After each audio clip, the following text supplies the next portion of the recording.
कौन कौन फार्म भर सके के क्राइटेरिया है? वो ओरिजिनल चाहिए, वो आने के बाद में बच्चा अप्लाई कर सकता है।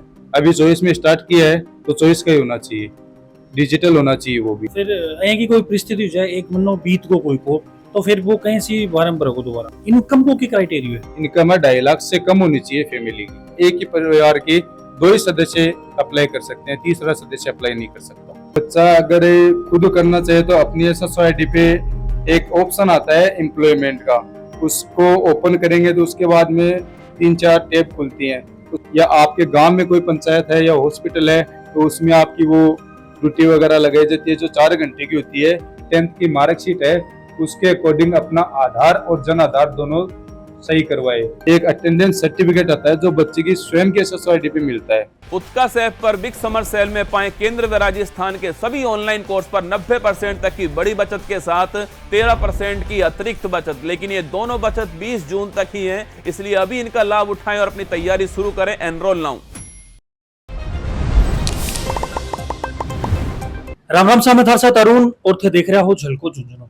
जो राजस्थान का युवा बेरोजगार ही बाकले या लाभप्रद सूचना है वाली है, क्योंकि राज्य सरकार की एक योजना है बेरोजगारी भत्ता। जो युवा बेरोजगार ही बन कुछ भत्ता के रूप में राशि है दी जा है।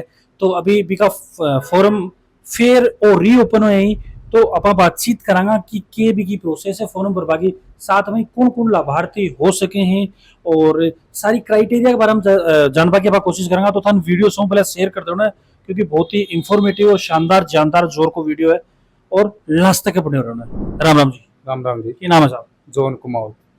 जॉन जी, पहले तो एक चीज मैंने बताओ, या जो राज्य सरकार की योजना बेरोजगारी भत्ता फॉर्म दोबारा भरना चालू होगा? हाँ साहब, रीओपन हुआ है कल से। कौन कौन फार्म भर सके के क्राइटेरिया है? साहब जो कॉलेज आउट है, BA फाइनल, BSc BCom जो भी है वो बच्चा एलिजिबल है, वो अप्लाई कर सके। लेकिन इसके अंदर BSc की मार्कशीट आने के बाद में, फाइनल की जो अपनी डिग्री की मार्कशीट है वो ओरिजिनल चाहिए, वो आने के बाद में बच्चा अप्लाई कर सकता है। तो इसमें कोई कंप्यूटर का और भी कुछ आगे लगाना पड़ेगा, कोई डिग्री डिप्लोमा? जी, या तो BEd किया हुआ हो वो लगेगी, या फिर RSCIT का कोई भी सर्टिफिकेट हो, वो डॉक्यूमेंट अपलोड होता है एक साथ में। इसके अलावा और कौन कौन सा डॉक्यूमेंट्स है? उसके अलावा 10th की मार्कशीट चाहिए ओरिजिनल, मूल निवास चाहिए जो आजकल डिजिटल प्रमाण पत्र में आता है, और SBI की बैंक पासबुक है वो कंपलसरी होती है बच्चे के लिए, और एक उसके अंदर आय प्रमाण पत्र रहता है 4 साल का वो चाहिए, और फाइनल की मार्कशीट चाहिए। ये तो हो गए OBC और जनरल वाले बच्चों के। अगर बच्चा SC ST में है तो उसका साथ में जाति प्रमाण पत्र लगता है, वो भी न्यू होना चाहिए, ना कि जैसे SC का एक ही बार बनता है तो पुराना नहीं चलेगा, वो भी न्यू ही बनेगा। अभी चॉइस में स्टार्ट किया है तो चॉइस का ही होना चाहिए, डिजिटल होना चाहिए वो भी। करंट ईयर कौन होना चाहिए? करंट ईयर का होना चाहिए वो भी। कोई विकलांग वगैरह है बाकी भी कोई स्पेशल सर्टिफिकेट चाहिए? उसके लिए वो विकलांग सर्टिफिकेट बनता है, वो भी आजकल ऑनलाइन हो गया, डिजिटल वो अपलोड होता है। साथ में उससे क्या बच्चे को थोड़ी और छूट मिलती है। उसका उस अपन नॉर्मल होते हैं तो उसकी बजाय उसको ज्यादा मान्यता दी जाती है। अच्छा, जो बच्चे को ज्यादा जरूरत है, जो डिसेबल हैं बन ज्यादा प्रायोरिटी टीचर को प्रायोरिटी दी जाती है, उसको इंटर्नशिप लगती है इसमें, उसमें भी थोड़ी छूट दी जाती है कि ये बच्चा आने लायक है या नहीं है, वो देख के उसके बाद में वो करते हैं उसकी रिक्वायरमेंट। तो वो कड़े वर्ष का फॉर्म ये किसी भी ई-मित्र पे ऑनलाइन भरा जाता है, लेकिन कैंडिडेट की स्वयं की SSYD होती है, बनाई जाती है, उस पर भरा जाता है कि कोई भी ऑब्जेक्शन आए तो बच्चा अगला जो कैंडिडेट है वो उसके बाद में मैसेज आएगा कि आपके पास ये सेंडबैक आया है, वो जाके आप क्लियर करवाओ। इसका मंथ टाइम आता है, 1 महीने का टाइम आता है। 1 महीने में अगर बच्चा क्लियर नहीं करवाता ऑब्जेक्शन तो वो अपने आप स्टॉप हो जाता है, उसके बाद में वो कभी दोबारा रीओपन नहीं कर सकता। तो फिर यहाँ की कोई परिस्थिति हो जाए एक महीनों बीत को तो फिर वो कहीं सी फार्म भरोगे दोबारा? वो साहब उसका कारण देना पड़ता है, वो कारण अपने समाज विभाग में जाके वहाँ पे वो बताना पड़ता है, वहां से रीओपन होता है। फिर वो वहां से उसको वापस रीस्टॉप करते हैं कि जाओ आप एक मौका और देते हैं, आप वो अपलोड करो, और डॉक्यूमेंट जितने भी अपलोड किए थे वो ओरिजिनल लेके जाने पड़ते हैं। वही आय लेके जाना पड़ता है, जिस टाइम अपन ने अपलोड किया था वो वहाँ पे लेके जाना पड़ता है। अच्छा, बीच में थे एक आय प्रमाण पत्र को जिक्र करे, वो कहीं से तैयार हुआ है? एक में के आय को क्राइटेरिया है, सो बोलते हैं तो ये सब 4 पेज का आय आता है।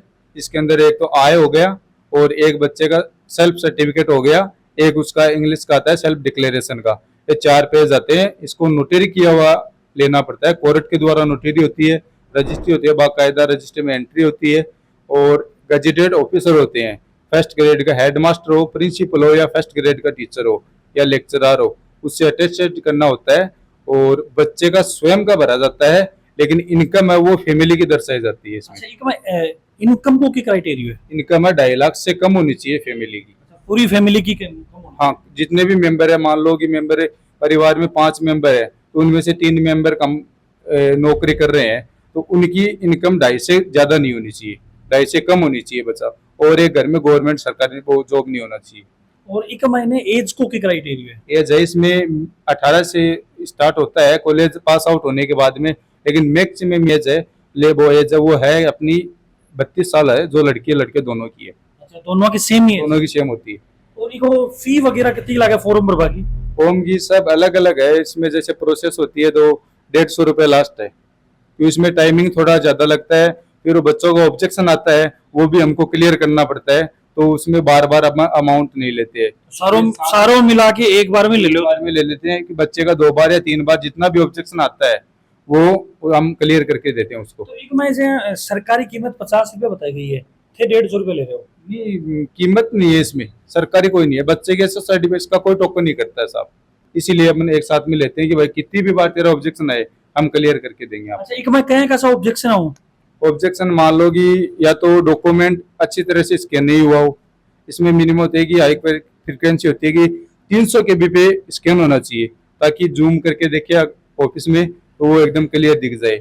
और एक आय का ज्यादा आता है इसमें, कि आय की जो डेट होती है गजेटेड ऑफिसर और नोटरी की वो दोनों सेम होनी चाहिए, इसकी वजह से ज्यादा ऑब्जेक्शन आता है।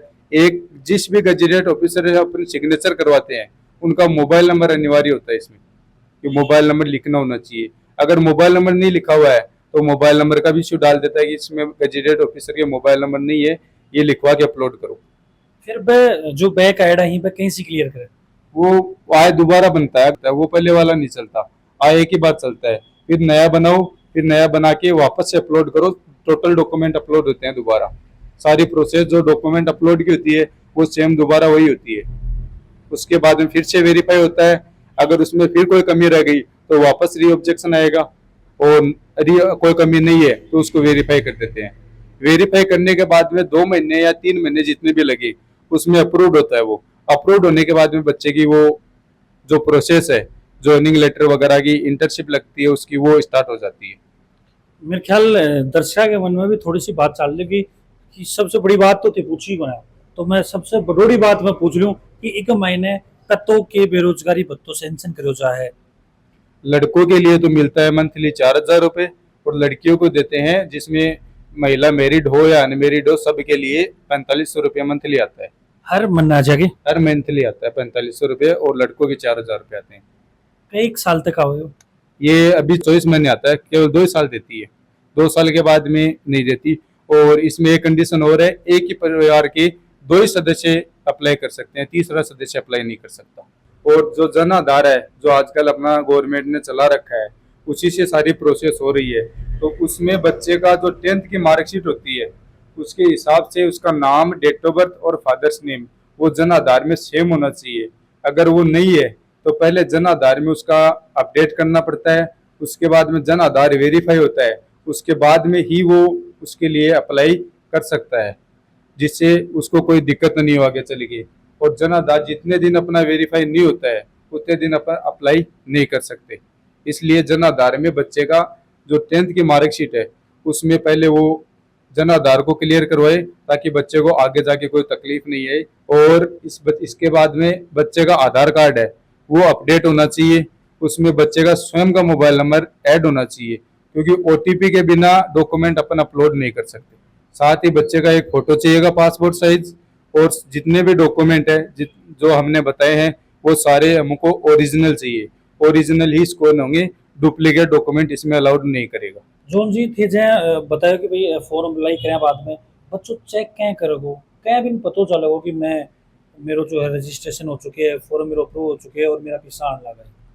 बच्चा अगर खुद करना चाहे तो अपनी SSID पे एक ऑप्शन आता है एम्प्लॉयमेंट का, उसको ओपन करेंगे तो उसके बाद में 3-4 टैब खुलती हैं, उसमें अनएम्प्लॉयमेंट का ऑप्शन आता है, उस पर जाके बच्चा खुद भी चेक कर सकता है।